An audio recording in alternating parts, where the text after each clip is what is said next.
इक्ष्वाकु। वैवस्वत मनु के बाद इक्ष्वाकु हिंदू धर्म के इतिहास में मील का पत्थर है। इनकी कहानी को जानना जरूरी है। वैवस्वत मनु के 10 पुत्र थे। 1 इल, 2 इक्ष्वाकु, 3 कुशनाम, 4 अरिष्ट, 5 धृष, 6 नरिश्यन, 7 करुष, 8 महाबली, 9 शर्याति और 10 पृषद। राजा इक्ष्वाकु के कुल में जैन और हिंदू धर्म के महान तीर्थंकर, भगवान, राजा, साधु, महात्मा और सृजनकारों का जन्म हुआ है। महान है इक्ष्वाकु का कुल। हिंदू ऋषि इक्ष्वाकु के पुत्र और उनका वंश। मनु के दूसरे पुत्र इक्ष्वाकु के 3 पुत्र हुए। 1 कुक्षी, 2 निमि और 3 दंडक। इक्ष्वाकु के प्रथम पुत्र कुक्षी अयोध्या के राजा थे, जिनके कुल में राम हुए।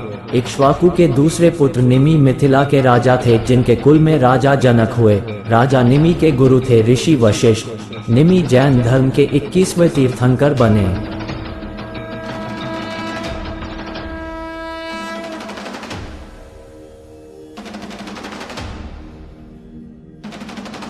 राजा पृथु। इक्ष्वाकु के वंश में महान सम्राट पृथु हुए।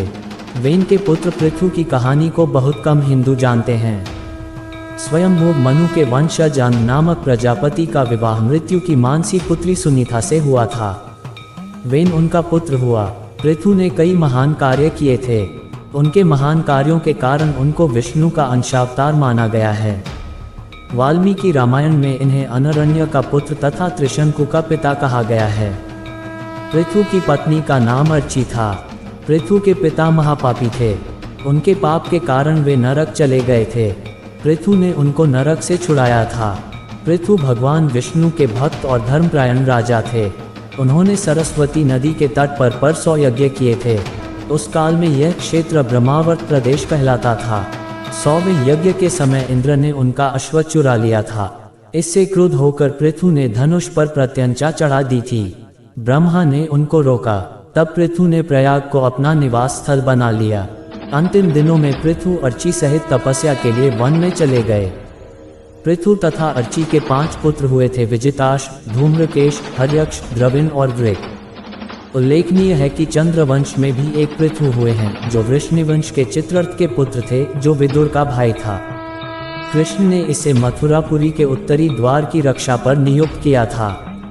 प्रभास तीरथ में यादव वंश के अंत के समय ये भी परस्पर कलह में मारा गया था।